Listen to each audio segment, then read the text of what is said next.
Você já teve a experiência de ler um livro e pensar naquele momento, nossa, o que está escrito aqui é exatamente o que eu sinto? Essa é uma experiência muito comum entre os leitores. Quando nós lemos grandes histórias ou poemas, pode sim acontecer de que aquele texto expresse o que nós estávamos sentindo, mas não conseguíamos às vezes nem colocar em palavras. E isso acontece muito porque a literatura ela tem uma capacidade expressiva muito mais profunda do que, enfim, outros textos de outros gêneros. E além de nos ajudar a colocar em palavras o que nós estamos sentindo, ela também nos ajuda a compreender e lidar melhor com os nossos próprios sentimentos. Agora eu quero conversar com vocês um pouquinho para que a gente entenda por que, afinal, isso acontece.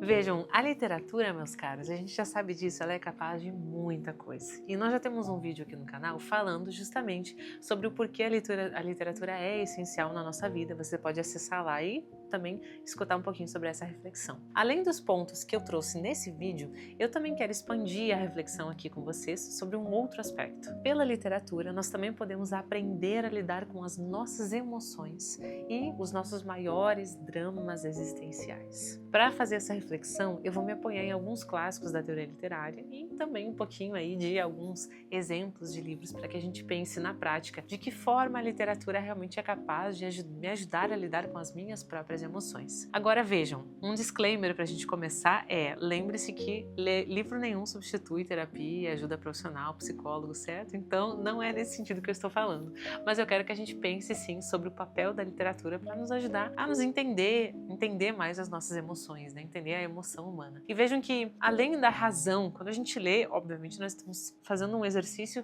racional, nós estamos lendo algo, mas o texto literário, além da razão, ele também tem o poder de tocar na nossa sensibilidade, na emoção humana. E não é à toa que nós dizemos que a literatura é uma experiência estética. Vejam que quando a gente pensa em estética, nós não estamos tratando somente de beleza, do belo, né, daquilo que é belo. Nós também podemos pensar na acepção mais antiga de estética lá na sua origem grega. Em grego, a gente pode pensar na palavra estética, que vem do termo aesthesis ou aesthetique. E esse termo significa percepção sensorial, sensação, sentir. Então, sim, estética também explora a sensibilidade humana e a literatura, como uma experiência estética, é também uma experiência dos sentidos. Sentidos externos, nossos 5 sentidos, como também os nossos sentidos internos, interiores. Por isso, um texto literário consegue tocar nos sentidos exteriores. A gente vê, a gente escuta se nós lemos em voz alta, o tato, né? Nós tocamos no livro, nós escrevemos, mas também a literatura, a leitura, toca na nossa sensibilidade interior. Ela abrange o terreno da razão e das emoções. E para além disso, um texto literário, ele também tem uma outra capacidade que é inerente, que é própria, que é a capacidade da alteridade. Esse é um conceito muito presente na teoria literária, mas que a gente pode pensar também fora disso, né, de uma forma geral. Quando a gente pensa em alteridade, nós estamos pensando na capacidade de se colocar no lugar do outro, né, uma nova perspectiva subjetiva. Um movimento de alteridade é um movimento em que eu me coloco no lugar de uma outra pessoa, né, em que eu saio de mim mesma para viver outras coisas, para ter outras experiências no lugar do outro. E isso é tão forte, né, que muitos teóricos vão considerar a alteridade como um aspecto fundamental na construção do texto literário. Mas nós podemos perceber, né, que além da alteridade dos próprios personagens, o eu lírico também na poesia vai ter essa alteridade, e isso também se aplica, claro, a nós leitores. Nós também podemos ter movimentos de alteridade quando nós estamos lendo. Vejam que um leitor ele é capaz de se colocar no lugar dos personagens, de sentir o que eles sentem, e dessa forma esse leitor consegue, em alguma medida, experimentar aquela sensação, passar pela experiência daquele personagem fictício que está ali sendo narrado. Quando eu leio sobre luto, sobre morte, sobre amor, sobre paixão, eu acabo sim vivendo, de alguma forma, essas experiências também por causa desse movimento de alteridade. É muito interessante como essa necessidade de sair de si, ir ao encontro do outro, é uma necessidade que não é somente literária.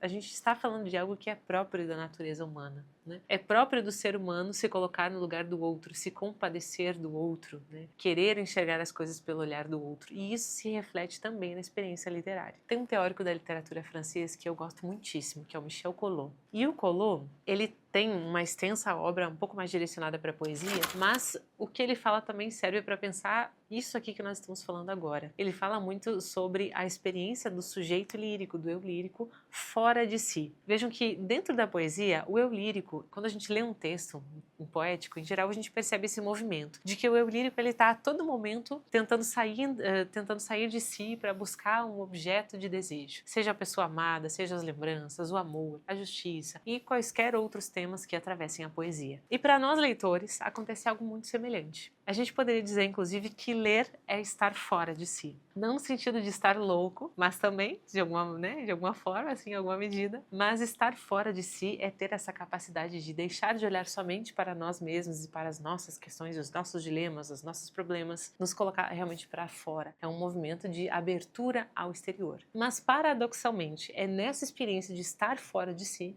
que nós conseguimos uma compreensão mais profunda do que ocorre dentro de nós. Ou seja, olhando para os outros, nós também olhamos para nós mesmos. E esse movimento não é só literário, como vocês já devem aí ter percebido. Outro teórico chamado Terry Eagleton, é um teórico muito bom aí, principalmente para quem quer se introduzir ao universo da teoria literária. Ele tem um livro muito bom chamado Teoria da Literatura, uma introdução. E lá nesse livro ele diz uma frase brilhante, né? Ele vai nos dizer: a literatura ela pode ser tanto uma questão daquilo que as pessoas fazem com a escrita, como daquilo que a escrita faz com as pessoas. O que a escrita faz com as pessoas, afinal? Né? Muitas coisas. Quando a gente pensa na literatura, a gente pode pensar assim nesse registro de experiências e acontecimentos possíveis, que são traduzidos em uma linguagem universalmente apreciável e são capazes de agir sobre a imaginação humana. E toda essa experiência causa algo em nós. Toda essa experiência causa algo nas pessoas, né?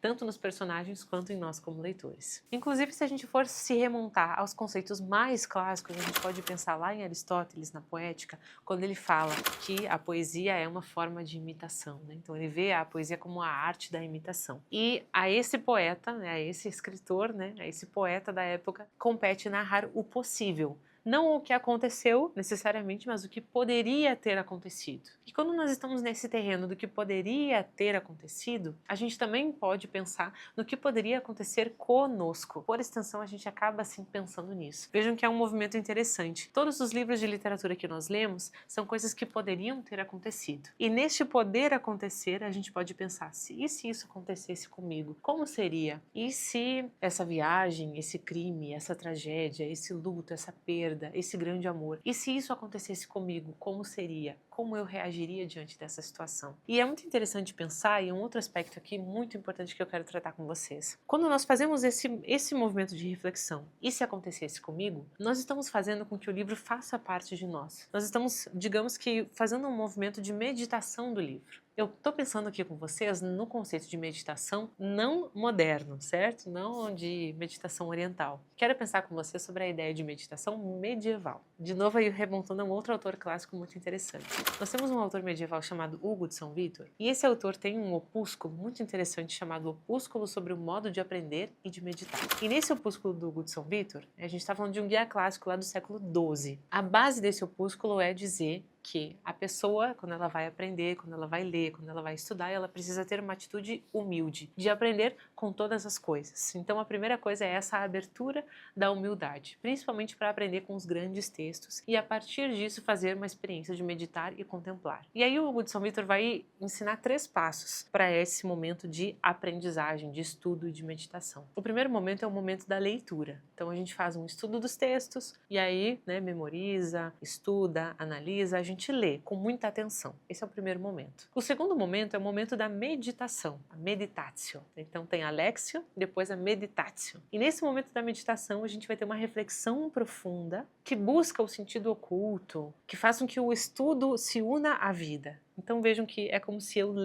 vou ler Romeu e Julieta, fiz uma leitura atenta, pensei sobre ele, depois eu vou meditar sobre ele. Eu vou me reservar um tempo para pensar sobre esse livro. Quais são os símbolos, quais são as coisas que estão ali, o que significa? Será que alguma experiência narrada nesse livro pode ter alguma relação com a minha vida? O que eu faria se eu estivesse nessa situação? Como eu posso olhar para a minha vida agora com essa nova perspectiva? Tudo isso é um movimento de meditação, de meditatio. Para a gente chegar depois, no final, na contemplatio, que é o movimento da contemplação, um objetivo final. Dentro da espiritualidade da religião, nós temos uma acepção muito específica para a contemplação, obviamente. Mas aqui eu quero pensar com vocês sobre essa ideia da sabedoria. O quanto o movimento de ler, de aprender e de meditar vai nos levar a contemplar e a ganhar sabedoria. Porque é como se aquela meditação que nós fizemos, ela fosse de fato fazendo parte de nós. Ela já é parte da nossa vida. E isso se transforma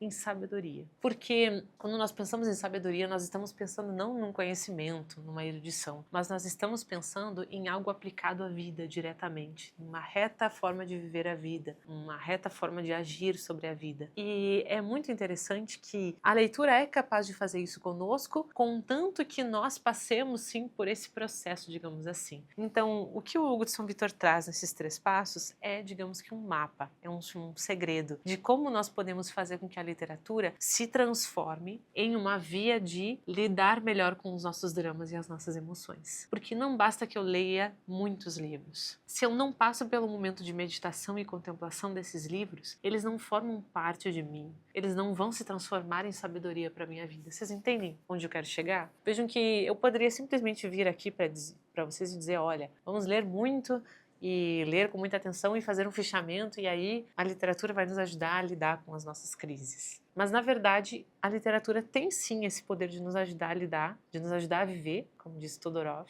mas é preciso que nós façamos com que ela se encarne em nós, ela faça parte de nós. E é nesse movimento de reflexão que nós conseguimos isso. Nós precisamos pensar sobre os livros. Se nós não pensamos sobre as histórias, sobre os livros, sobre os personagens, nós não conseguimos absorver de fato isso para que ele se transforme em um modelo de experiência, que é esse outro conceito que eu quero que a gente pense juntos. Vejam que todas as histórias que nós lemos, os poemas que nós lemos, tudo que nós temos contato de literatura, isso também se aplica ao cinema, às outras artes, tudo isso se transforma em um modelo de experiência. Aquela experiência vivida por aquele personagem fictício é um modelo de experiência para lidar com luto, com morte, com amor, com dúvida, com crise, com dívida. Esse modelo de experiência é mais uma das coisas que eu tenho acesso. É um modelo de experiência das mais variadas experiências, e a partir desse modelo eu sou capaz de ir formando o meu imaginário para lidar com a minha própria vida. Para resumir, a gente consegue sim que a literatura nos ajude nos nossos dilemas e dúvidas, mas é preciso que para isso a gente leia, medite, contemple, reflita sobre essa história, para que ela se encarne em nós, faça parte de nós, signifique de fato algo para nós, para que depois isso se transforme concretamente em um modelo de experiência que vai nos ajudar sim a lidar com as mais variadas coisas. É muito interessante porque tem coisas que elas viram sinônimo, por exemplo,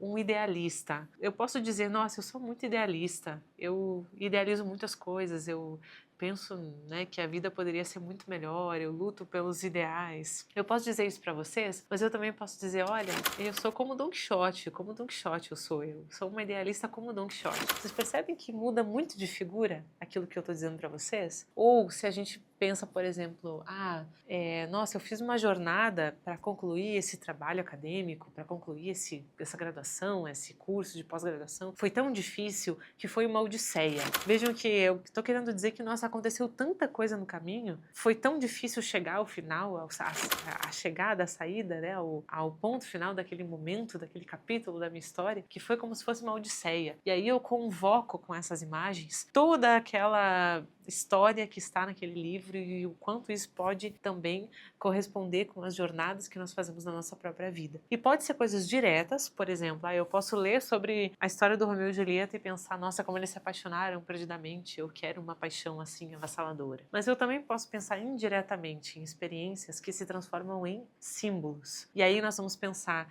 na ideia da Odisseia para uma jornada muito difícil, ou na ideia da luta do Don Quixote para um grande ideal. E aí a literatura vai não só nos dando modelos de experiência concretos, de coisas cotidianas, de coisas específicas, como também nos ajuda a ter símbolos para tratar sobre grandes dilemas, para tratar sobre dos pequenos aos grandes, de tudo que nós vivemos na vida. E isso vai enriquecendo a nossa experiência de vida e também vai enriquecendo a nossa percepção das coisas. Inclusive, esse exemplo da Odisseia pode nos servir para pensar sobre isso. Vejam que se eu digo para vocês, nossa, fazer essa pós-graduação foi uma odisseia, mas eu venci. Eu tô implicitamente dizendo, olha, eu sou a heroína que terminou essa experiência.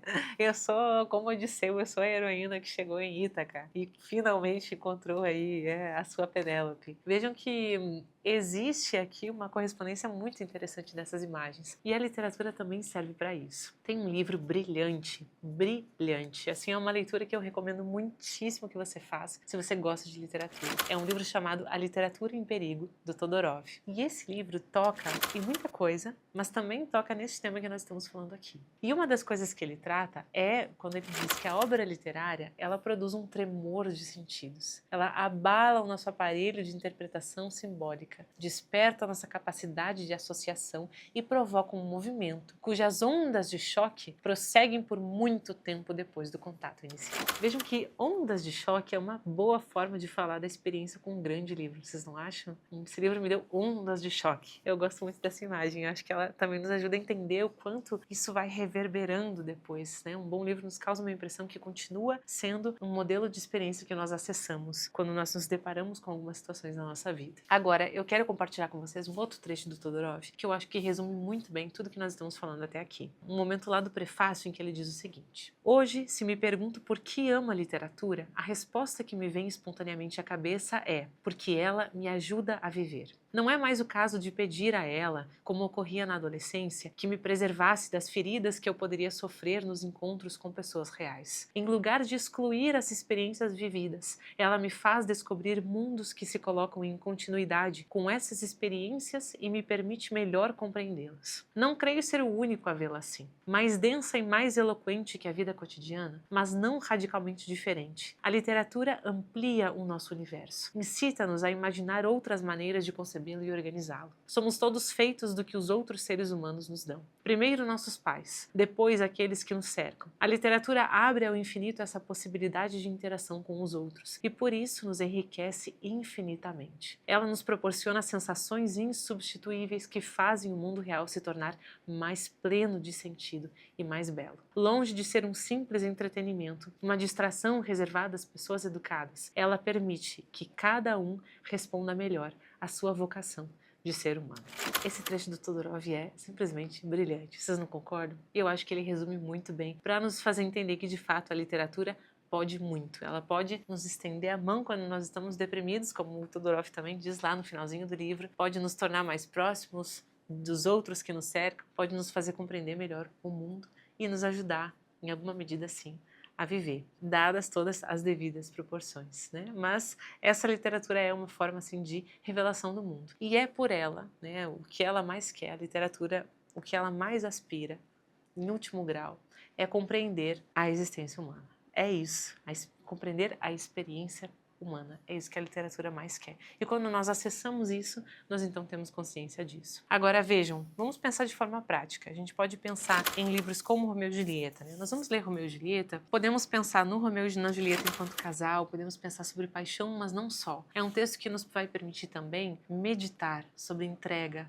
risco, irresponsabilidade, ódio, rivalidade, inimigos e tantas outras coisas que o texto de Shakespeare nos ajuda a pensar, inclusive novas paixões. Olha, esse livro certamente é um prato cheio para isso. Também fica como indicação, mas eu pensei que depois de toda essa reflexão teórica seria bom a gente pensar concretamente em alguns livros para entender em que medida nós podemos aplicar essa meditação, né? Então, o Romeu e Julieta é uma das leituras que a gente poderia pensar concretamente. Bom, eu tenho essa paixão encarnada, mas a partir disso eu também posso pensar, inclusive, sobre os arroubos da juventude, sobre tantas outras coisas que emergem aqui do livro. Se nós vamos pensar em outros livros ainda, de outra complexidade, eu trouxe também o Ana Karenina, do Tolstói, que é, enfim, um clássico absoluto, né? Aqui nessa edição tão bela do clube. E vejam que, a partir do Ana Karenina, quando nós lemos essa história, a gente vai se deparar ali, então, com a história da Ana, né, que se apaixona pelo Conde Vronsky. Ela era uma mulher casada, ela decide, então, adulterar, abandonar o casamento em nome do amor, mas daí decorrem muitas complicações. Então, de fato, não é um livro nem um pouco idealista. É um livro muito concreto em relação às complexidades da vida. E é uma leitura que, se bem meditada, pode nos ajudar a pensar não só sobre a questão da paixão, do amor e do adultério, da questão feminina também, muita gente faz essa leitura, mas também sobre outras questões: dever, reputação, o dilema entre amor ou carreira, que é algo que o Vronsky vive, a irresponsabilidade também, que é algo que aparece ali em relação às decisões deles, a ideia de lutar por um casamento, até que ponto é ideal sim lutar por um casamento, né? Ou essa dinâmica da vida matrimonial, a maternidade, que também acaba aparecendo nas personagens aqui. Então vejam que são coisas que vão emergir dessa meditação, que também podem ser um modelo de experiência para nos ajudar a pensar. Um modelo bom, um modelo mau, um modelo não só bonzinho e bandido, né? Não é tanto essa ideia que a gente tem aqui, um modelo do que fazer e do que não fazer, mas é um modelo no sentido de como foi essa experiência e como eu posso pensar nisso a partir da minha própria vida, da minha realidade e nas coisas que eu vivo. Se a gente pega outro livro ainda, né, nós vamos pensar num grande clássico aqui como Os Irmãos Karamazov, do Dostoiévski,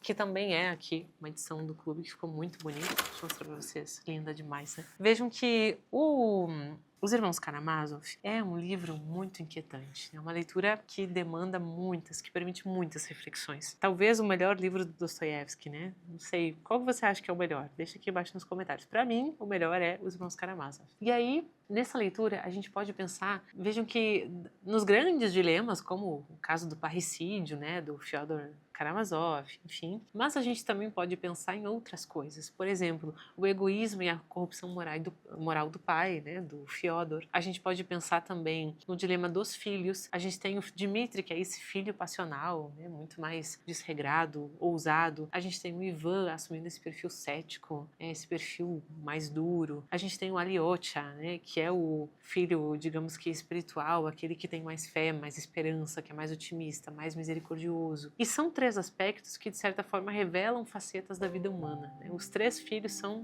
basicamente, três facetas do homem, né? Do ser humano. E nós podemos pensar nessa leitura não só como felizmente, poucos de nós tiveram a grande tragédia familiar de ter um pai assassinado. Mas a gente pode pensar nesse livro sob outras perspectivas. E ele é um modelo de experiência na medida em que nós pensamos nesses outros aspectos. No dilema de crer ou não, um dos diálogos mais famosos aí do livro, né, entre o Ivan e o Alyosha, nas tensões passionais, nos arroubos, nas dificuldades todas, enfim. Então são coisas que a gente consegue meditar e refletir e depois transpor para a nossa vida também. Vejam que só com essas três obras nós já nos damos conta de que um bom livro é capaz de nos mergulhar em grandes dilemas emocionais. Pode ser que a gente não passe por por essas situações extremas, mas ainda assim isso pode nos ajudar a lidar com os nossos problemas, relacionados a um mau relacionamento com o pai, a um desentendimento no casamento, uma rivalidade familiar, entre tantas outras coisas. E não só isso, né? Se a gente for citar o que os livros são capazes de fazer, vejam que já são muitos minutos de vídeo e nem deu tempo de eu falar de poesia, e são muitas coisas que a gente poderia falar também sobre isso. Então, no fim das contas, todo livro ele é uma porta de entrada para a experiência da alteridade, para estar fora de si e com isso compreender melhor a nós mesmos. Esse é o segredo. Desde que a gente pense naqueles três passos: ler, meditar e contemplar aquilo que nós vimos. Assim as coisas se encarnam e se tornam parte de nós. Agora me diz se você já faz isso, como é a sua experiência com a leitura, se algum livro já te ajudou a passar por algum momento muito difícil ou muito bom da sua vida. Quero saber aqui nos comentários. Então, compartilha conosco a tua experiência e também deixa aqui sugestões para outros vídeos também sobre literatura, que a gente está sempre de olho aí nas sugestões de vocês, certo? Muito obrigada pela companhia até aqui e até a próxima leitura.